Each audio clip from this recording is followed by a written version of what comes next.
San o zubić vili. Vjerujete li u zubić vile? Možda vam mogu pomoći da se odlučite. Nedavno je jednoj Petri ispao prvi zubić. Klimao se danima, ali nikako se nije dao van.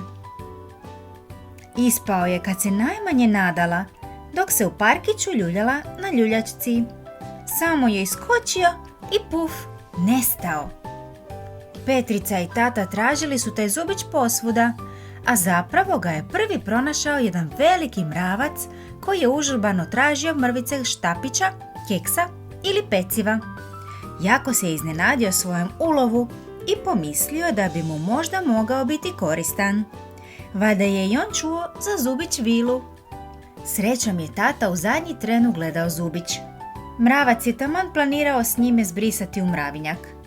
Nakon kratke borbe s upornim mravom koji nije htio odustati od svojeg plijena, zubić je vraćen pravom vlasniku, tad već uplakanoj Petrici.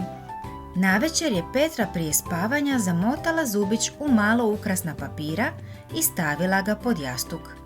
Sigurno ste čuli da zubić vila navrati u dječju sobu dok mališani spavaju, uzme zubić i umjesto njega ostavi novčić. Zaspala je sanjareći o prekrasnoj zubić vili u ružičastoj haljinici. I što se dogodilo?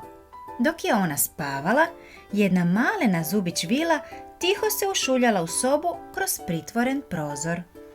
Prvo je radoznalo razgledala dječju sobu. Malo se poigrala u kućici za lutke. Malo se provozala autićem po Petrinom stolu. Malo se kotrljala na lopti. Puno se izgubila u Petrinom ormaru. Skoro je probudila usnulu djevojčicu kad se slučajno spotaknula o gumicu na pisaćem stolu i srušila sve bojice na pod. Kad ih je napokon vratila na mjesto, oprezno je prišla Petrinom jastuku. Zavukla se polako pod njega i pronašla zubić. Spremila ga je u svoju malenu vilinsku torbicu. Iz torbice je izvadila novčić i lijepu ružičastu omotnicu te ih ostavila pod jastukom. Zatim se tiho iskrala iz sobe i nestala u nepoznatom smjeru. Ujutro je Petra već na prvi zvuk budilice veselo poskočila u krevetu. Nestrpljivo je zavukla ruku pod jastuk i pronašla novčić i pismo. Pravo pravcato pismo što ga je napisala i potpisala zubić vila. A na Petrinom čelu blistala je jedna svjetlucava ružičasta pusa. Pitate se, otkud sad pusa? Objasnit ću vam to malo kasnije. Joj, pa nitko mi neće vjerovati. Mama, gle, dobila sam novčić i pismo. Veselo je zacrkutala Petra. Mama je bila u čudu, ni ona nije znala da zubić vile pišu pisma. Zapravo i ne pišu baš sve. Neke zubić vile vole crtati, neke vole pjevati, neke vole plesati, ali eto, Petru je dopala zubić vila koja voli pisati. Radoznalo su otvorile lijepu malu omotnicu, iz nje izvadile sićušno pisamce i pročitale ga u jednom dahu. Vau, pa ta vila baš zna pisati, uzdahnula je mama. Ja moram hitno u vrtić, jedva čekam ovo svima pokazati, uskliknula je Petra, hitajući prema kupaonici. Dohvatila je svoju ružičastu četkicu za zube i svoju ružičastu pastu za zube. I dok je u ogledalu promatrala kako se pasta četkanjem pretvara u pjenu, zastala je u čudu. Ugledala je onu blistavu pusu na svojem čelu. Vratila se u sobu, zijevajući zapjenjenim ustima i dok su iz njih počeli letiti balončići, onom je ružičastom četkicom u nevjerici pokazivala na svoje čelo. Gle, mama, ja se jutrov ne smijem umiti, moram pokazati ovu pufu u fuftiću, uzbuđeno je izustila zapjenjena Petra. Otrčala je natrag u kupaonicu da ispere zubiće, a onda je iz svojeg ormara izvadila najljepšu haljinu. Ipak se radi o jednoj sasvim posebnoj prilici. Odjenula se, obula, počešljala i uzela svoj vrtić ruksak. Idemo, idemo, idemo! Požurivala je mamu. I tako se Petra malo kasnije pojavila u vrtiću s pusom na čelu, pismom u ruci i novčićem u džepu. Možete samo zamisliti u kolikom su je čudu klinci gledali. Usta su im bila širom otvorena. Ej, što je tu falilo zubića? Meni zubić vila nije ostavila ni pismo ni pusu, ali mi je ostavila četkicu za zube, rekao je razočarani Dado. Ni meni, ni meni, čulo se iz grupe.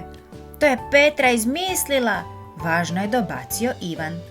Da, zubiv vive ne pifu pifma, dodala je frfljajući Ana. I ne daju pufe, odmahivala je glavom Lara. Moglo se još čuti. Petra laže, ona je varalica, nema pojma, ma to je ona samo sanjala. Mora da su drugu dječicu dopale one zubić vile koje vole plesati i pjevati. Ali ja ne lažem niti izmišljam, plačući je objašnjavala Petra. Tu je onda uskočila teta Maja, uzela je Petrino pismo i pročitala ga naglas. Draga Petra, dok si slatki sanak snila, u tvojoj sam sobici bila. Pod jastukom sam našla zubić mali, sigurno ti sad jako fali. Ostala je rupica tamo gdje je bio, ispod nje se novi zubić skrio. Hvala ti dušice na poklonu tom, nosim ga žurno domu svom. Ostavila sam ti novčić jedan, baš koliko je zubić vrijedan. Kupi si jabuku, sladoled, lizu ili ga čuvaj u kasici, negdje blizu. Pazi da ti zdravi budu ručak i večera, jer zubi ne vole previše šećera. Ako se neki zubić klima ili kvari, uvijek ti mogu pomoći dobri zubari. Zubnu četkicu i pastu koristi često, u kupaonici ih stavi na počasno mjesto. Doći ću ti opet kad dođe zima, drugi se zubić već polako klima. Sad žurim, već je hića, volite tvoja vila od zubića. Djeca su radoznalo slušala svaku riječ. Vrtićkom je sobom odjekivao tihi šapat nevjerice. Vau, pa to je stvarno pismo zubić vile. Oprosti Petra, ajme blago tebi, baš si srećkovička, čulo se sad sa svih strana. Poslije se još danimo pričalo o Petrinoj zubić vili. Tako sam i ja čula tu priču. Moram vam još samo reći da ponekad mame i tate mrvicu pomognu zubić vilama da lakše odrade svoj posao. Pa tako, na primjer, neke mame ostave pusu na čelu u ime zubić vile ili samo ostave odškrinut prozor dječje sobe da zubić vila može ući. Neki tate ostave upaljene lampice u sobi kako bi vila lakše pronašla zubić, a i da ne sruši u mraku igračke, slikovnice ili drvene bojice. Neke bake ispletu sitan šalić i tople čarapice da vilama zimi ne bude hladno i stavi ih pod jastuk kad djetešce zaspi. Slučajno znam i za jednog djeda koji je svojom unuku ispod jastuka, pored vilina novčića, ostavio novu novcatu četkicu za zube. Samo da na kraju priče pitam, je li zubić vila možda i kod vas bila?